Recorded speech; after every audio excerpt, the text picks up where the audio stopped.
Je voudrais remercier effectivement ATPS et tous les organismes qui ont contribué à ce que cet atelier ait lieu.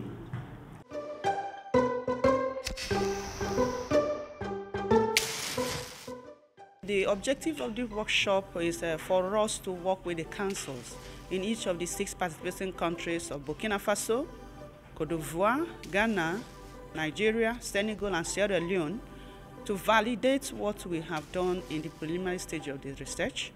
We were able to conduct a comprehensive stakeholder mapping. We also had a policy and institutional landscape review. We also were able to come up with the needs assessments, which we did with them through different research instruments. So the workshop is aimed to present the results of this study to the councils, and here in Burkina Faso, we're able to present it to FONREAD for them to look at what we've done and the outcome of the research and assure us whether this is a reflection of what is playing out in the system in terms of research and innovation funding, or also make recommendations in the areas that need to be improved or 1 or 2 things that need to be updated. Le FONREAD a été créé il y a un peu une dizaine d'années, un peu plus de 10 ans, 12, 13 ans. Mais nous avons reçu plus de 2000 propositions de recherche ou d'innovation, de projets qui veulent être mis en œuvre. Mais on n'a pu financer qu'environ 200.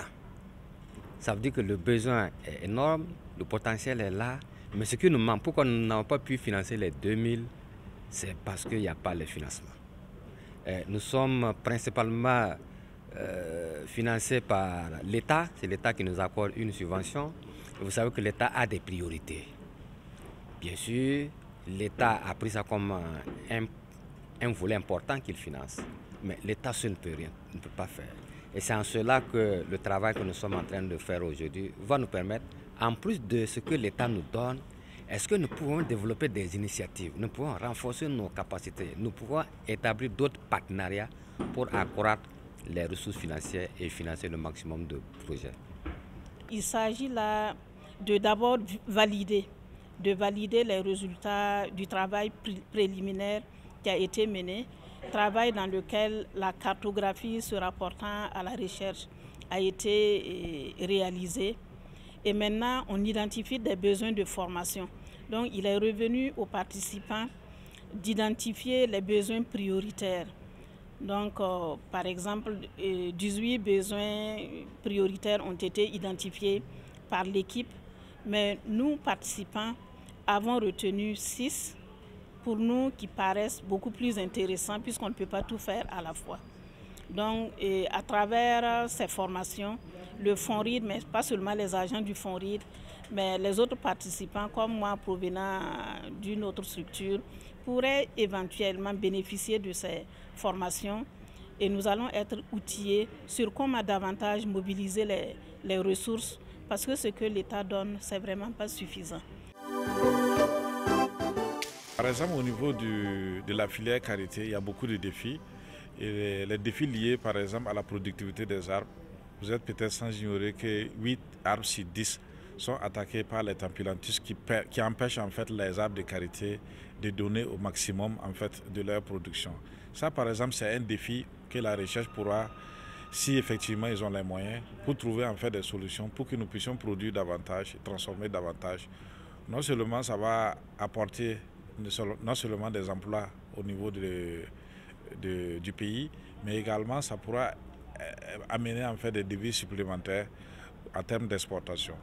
Donc au-delà effectivement des tapilantis qui sont des freins en termes de productivité des arbres, mais également des défis liés même à la liquéfaction du beurre de karité. Aujourd'hui, nous avons du mal en fait à rendre liquide le beurre de karité afin de pouvoir les commercialiser davantage au niveau national et au niveau sous-régional.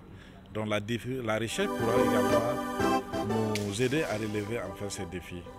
Donc s'ils sont en insuffisance de budget, c'est sûr qu'il y aura forcément des limites.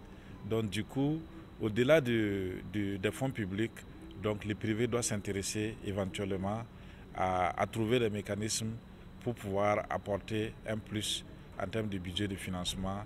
We had a very active participants from FundRead especially and from other stakeholders. They were here for these 2 days, 16th of April 2024 and 17th of April 2024. We have had a whole day engagement for each of those 2 days, interacting, looking through the reports which had been sent earlier, and asking for comments and contributions from important stakeholders. It may interest you to know that FundRead, we have been working with FundRead for the past 1 year plus, looking at this funding and support landscape in research and innovation. And we didn't really have much difference from what we had earlier. We just had majorly endorsements and few things to add to the report we had already. For me, it is a huge success. Our participants were very active, they were very enthusiastic, they were very much interested, and they have given us their word on their interest in participating in the project and to continue to move FundRead forward in the research and innovation funding arena in West Africa.